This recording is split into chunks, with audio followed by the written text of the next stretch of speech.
আমরা এখানে এসেছি যাত্রা রেজিস্ট্রেশন করতে। এই যে যাত্রা রেজিস্ট্রেশন কাউন্টার, এই দিক দিয়ে ঢুকতে হবে। এই জায়গাটায় যাত্রা রেজিস্ট্রেশন করা হয়, তবে এখন ফাঁকা আছে, লাইন নেই, তাই আমাদের খুব সহজেই যাত্রা রেজিস্ট্রেশন হয়ে গেল। যাত্রা রেজিস্ট্রেশনের জন্য শুধু আধার কার্ড দেখাতে হয়। আর আমাদের সামনে মন্দিরের মূল প্রবেশপথ, আর এইখানেই যাত্রা রেজিস্ট্রেশন চেক হয়।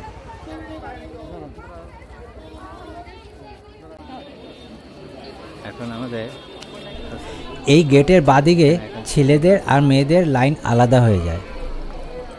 আর ওই ভেতরে যেই ঘরটা দেখা যাচ্ছে ওইখানেই চেকিং হবে। এখানে ক্যামেরা বা কোনো ধরনের ব্লুটুথ ডিভাইস নিয়ে আসা যায় না। আর এই রাস্তায় মোবাইল ভিডিওগ্রাফি অ্যালাউ, তাই আমি মোবাইল নিয়ে এসেছি।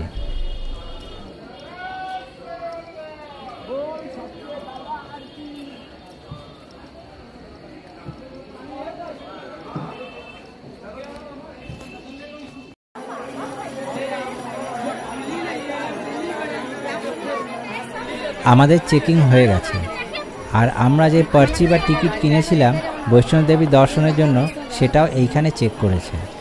আর এখন আমরা এই রাস্তা দিয়ে বৈষ্ণোদেবীর মন্দিরের উদ্দেশ্যে রওনা দিচ্ছি।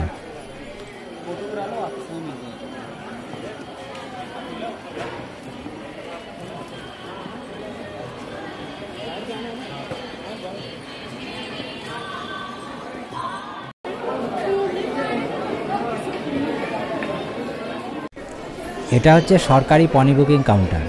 এইখানে রেট লেখা আছে, এই রেট অনুযায়ী এইখানে পনি বুকিং করা যায়।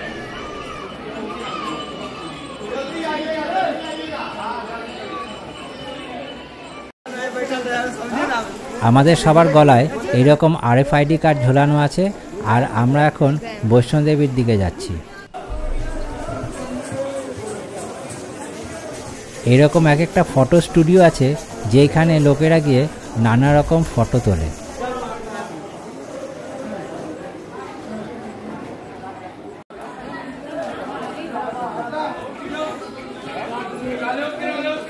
আর সামনে বৈষ্ণোদেবী মূর্তির একটি প্রতিকৃতি রাখা আছে, ওখানেও লোকেরা ফটো তোলে।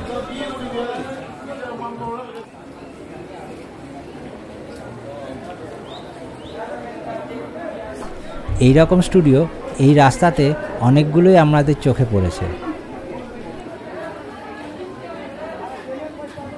এছাড়াও এখানে প্রচুর ধরনের জিনিসের দোকান আছে, আর বাচ্চাদের খেলনার দোকানও আছে।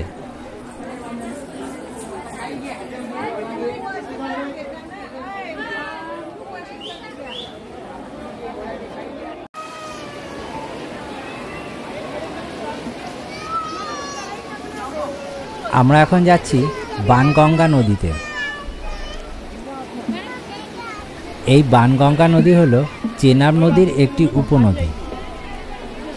মন্দিরে পুজো দেওয়ার আগে পুণ্যার্থীরা এইখানে এসে প্রথমে চান করে এবং তারপরে মন্দিরের পুজো দেয়।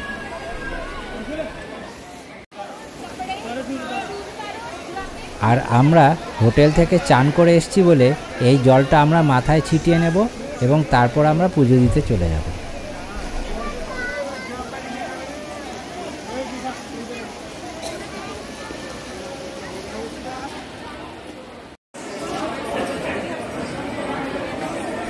এরপরে রাস্তা দিয়ে যেতে যেতে আমাদের এরকম আরও কয়েকটি স্টুডিও চোখে পড়ল। আর এখানে বৈষ্ণব দেবী মাতার খুব সুন্দর একটি প্রতিকৃতি রাখা আছে। এই দোকানগুলোতে পুজোর সামগ্রী ছাড়াও আরও অনেক জিনিস পাওয়া যায়।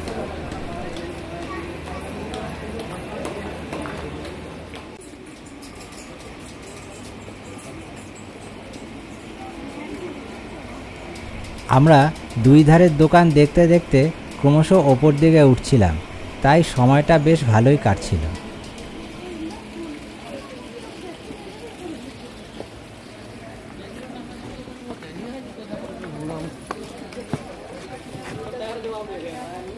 टायर भी गंदे हो गए, टायर तो जवाब दे।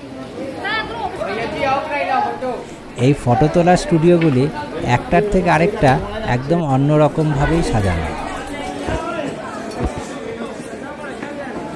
প্রথম 1-1.5 কিলোমিটার বেশ কিছু দোকান আছে, আর তারপরে প্রায় 1-2 কিলোমিটার আর কোনো দোকান নেই। এরপরে নেক্সট দোকান পাওয়া যাবে চরণ পাদুকা মন্দিরের সামনে।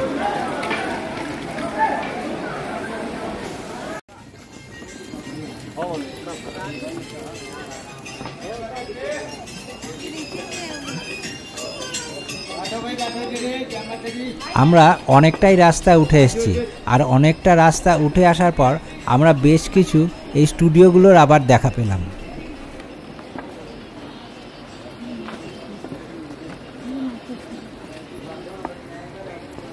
এখানে পরপর অনেকগুলো স্টুডিও আছে।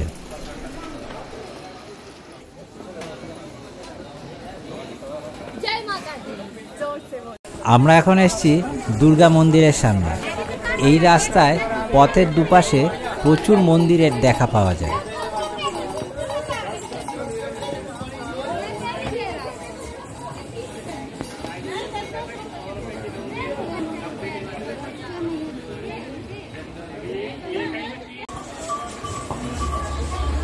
আর এইখানে রাস্তার দুই পাশে প্রচুর দোকান আর প্রচুর ফটোগ্রাফি স্টুডিও আছে।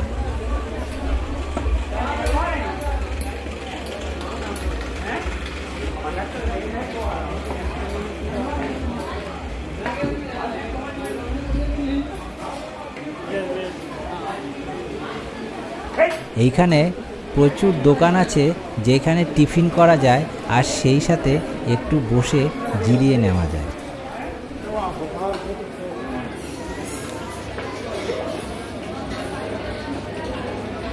এই তো শৌচালয়।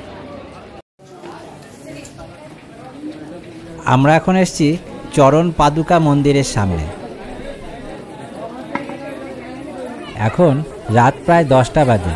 চরণ পাদুকা মন্দিরটি বন্ধ থাকার জন্য আমরা এর ভেতরে যেতে পারলাম না, তাই বাইরে থেকেই এই মন্দিরটি দর্শন করলাম।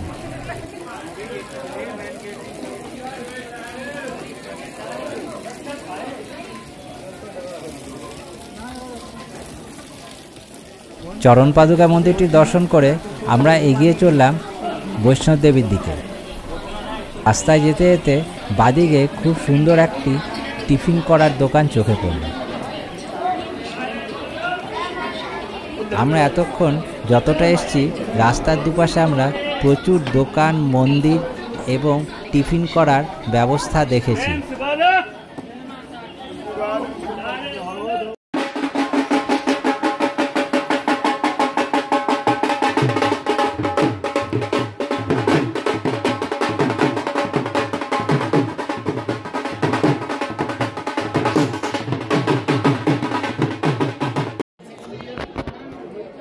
এই বোর্ডে বাদিকে যে রাস্তাটা দেখাচ্ছে সেটা হচ্ছে হিমকোটি মার্গ।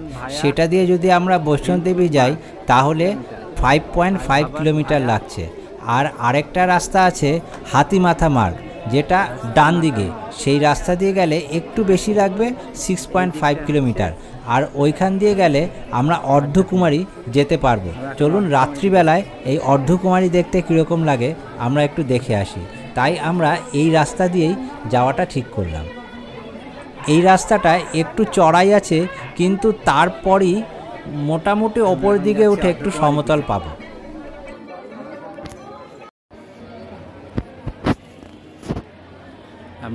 এখন আমরা অর্ধকুমারী মন্দিরের খুব কাছাকাছি চলে এসেছি।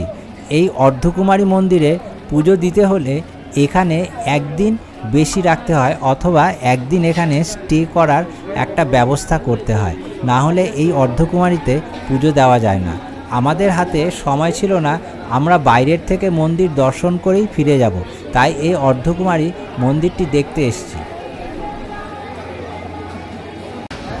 আমার সামনে যে জায়গাটা আছে সেখান থেকে অর্ধকুমারী মন্দিরের দর্শনের টোকেন পাওয়া যায়।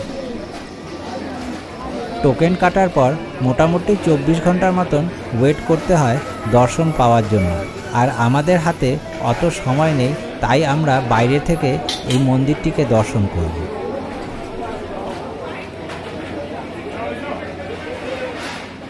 এটা হচ্ছে অর্ধকুমারী মন্দির। আর বাইরে যারা বসে আছেন তারা সবাই টোকেন কেটে বসে আছেন। এদের নাম্বার আসলে এরা মন্দিরে দর্শন করতে যাবে। হ্যাঁ,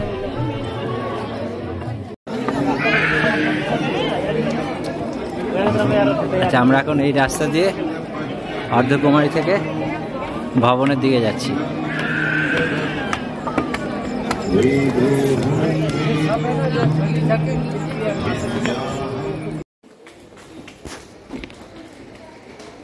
আমরা বেশ কিছুটা উঠে যাওয়ার পরই বৈষ্ণবদেবী মন্দিরের দর্শন পেলাম। অপূর্ব সুন্দর লাগছে এইখান থেকে এই মন্দিরের ভিউটি।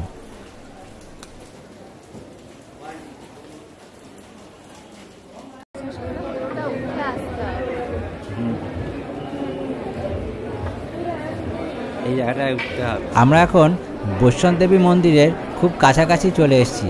এইখান থেকেই পুণ্যার্থীরা তাদের পূজার সামগ্রী সংগ্রহ করেন আর এইখানে প্রসাদ সংগ্রহ করেন।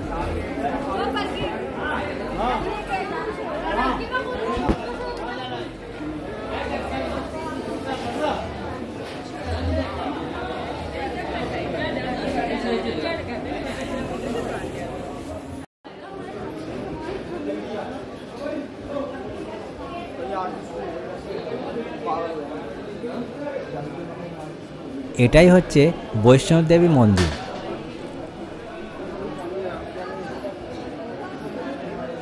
রাতের আলোতে বৈষ্ণবদেবী মন্দিরকে এতটাই সুন্দর লাগে। এটাই হচ্ছে বৈষ্ণবদেবী মন্দিরের প্রবেশপথ। এখানে জেন্টসদের লাইন আলাদা আর লেডিসদের লাইন আলাদা, আর দুইজনেরই চেক করা হয়।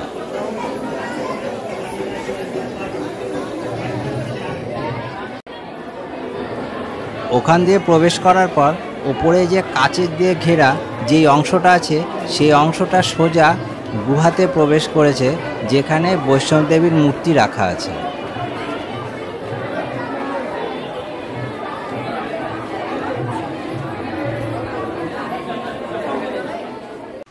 আর এই দিকে হচ্ছে লকার রুম। বৈষ্ণবদেবীর মন্দিরে চামড়ার কোনো জিনিস, smart watch, mobile phone, camera কিছুই নেওয়া যায় না, সবই লকার রুমে জমা রাখতে হয়। আমাদের সবার মন্দির দর্শন হয়ে গেছে। এখন আমরা যাচ্ছি ভৈরবনাথের মন্দির দর্শন করতে।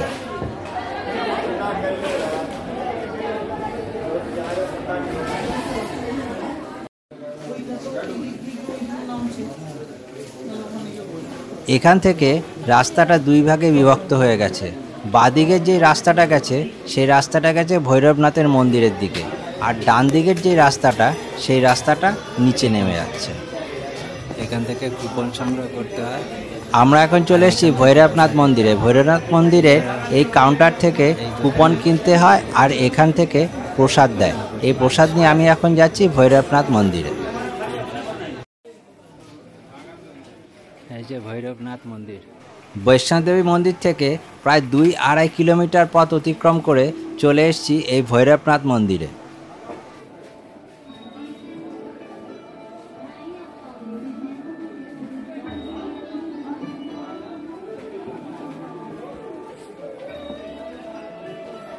এটা ভৈরবনাথ মন্দিরের লামঘাট। ভৈরবনাথ ছিলেন একজন বিখ্যাত তান্ত্রিক। এই বৈষ্ণবদেবী মন্দিরের ওপর যে পৌরাণিক গল্পটি আছে সেটা আমরা ফেরার সময় শুনে নেব।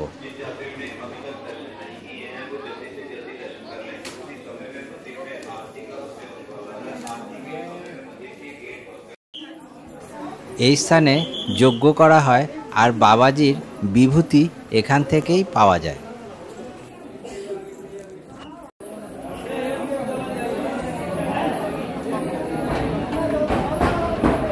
আর আমার একদম সামনে ভৈরবনাথের মন্দির। ভৈরবনাথের মন্দিরের ভেতরে ফটো তোলা বারণ থাকায় আমি কোনো ফটো তুলতে পারলাম না।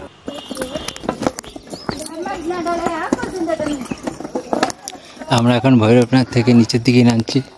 আর এই যে এই রাস্তাটায় প্রচুর বাদরের উৎপাত। মানে এই বাদুরগুলো সব প্রসাদ যাদের হাতে ঝুলিয়ে নিয়ে যাচ্ছে তাদের কাছ থেকে প্রসাদটা তুলে নিচ্ছে।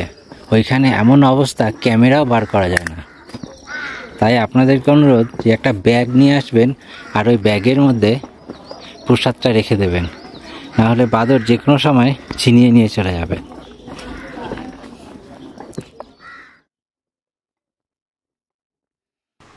আমাদের মন্দির দর্শন শেষ হয়ে গেছে, আর এখন আমাদের ফেরার পালা।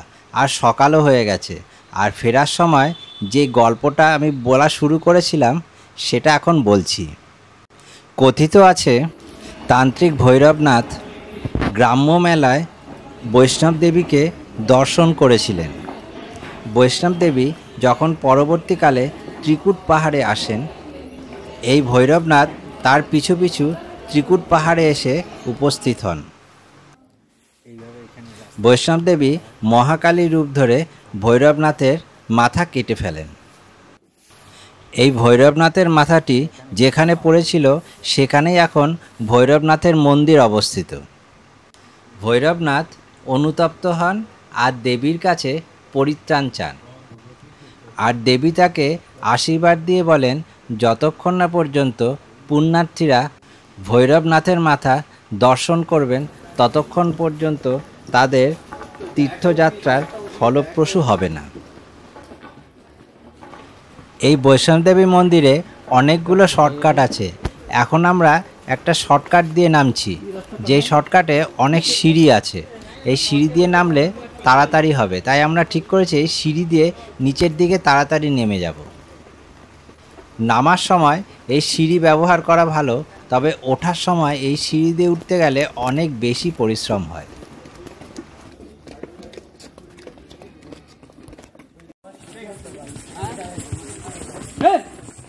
মাঝখানে প্রায় 2 ঘন্টার মতন ঘোড়া বন্ধ ছিল, কারণ এখানে পরিষ্কার করছিল। আবার পরিষ্কার করা শেষ হওয়ার ফলে আবার ঘোড়া ওঠা শুরু হয়ে গেছে। আমরা এখন অর্ধকুমারীতে চলে এসেছি। আমার ডান পাশে একটি ডরমেটরি আছে। এই ডরমেটরিটির নাম শালপুত্রী ভবন। এখানে থাকা যায় এবং থেকে অর্ধকুমারীতে পুজো দেওয়া যায়। আর এই ভবনের থেকে 1 মিনিটের হাঁটা রাস্তাতেই অর্ধকুমারী মন্দির। রাত্রে দেখেছিলাম, এখন একবার সকালে দেখছি। এখন ঘড়িতে 7:30 বাজে, আর আমরা চলে এসেছি অর্ধকুমারী মন্দিরের সামনে। আর কি ভিড় হয়েছে এখানে তা ভাবাই যাচ্ছে না। কি এখানে দর্শন করবে? প্রচুর লোক এসছেন এই অর্ধকুমারী মন্দির দর্শন করার জন্য।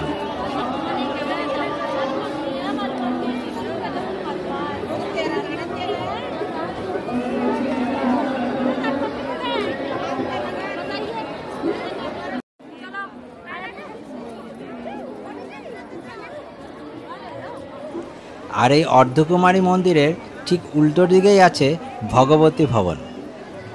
অনলাইনে এই সব ভবন বুক করা যায়।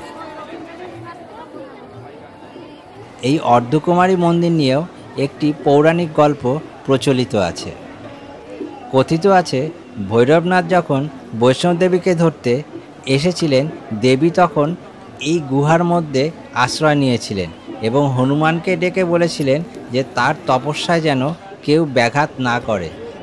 হনুমান দেবীর আদেশ পালন করেছিলেন আর ভৈরবনাথকে গুহার বাইরে দাঁড় করিয়ে রেখেছিলেন। আর এই গুহাটি পরবর্তীকালে অর্ধকুমারী নামে পরিচিতি লাভ করে।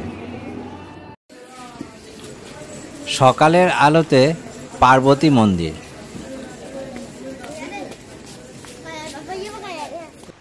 এই রাস্তার দুধারে প্রচুর মন্দির আছে।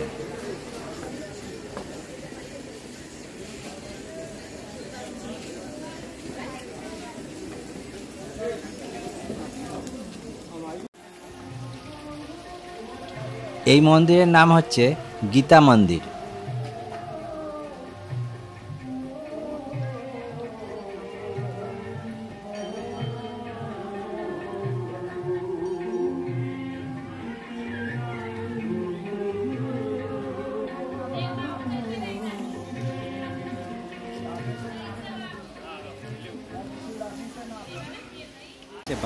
আমরা এখন বানগঙ্গা নদীর পাশ দিয়ে যাচ্ছি।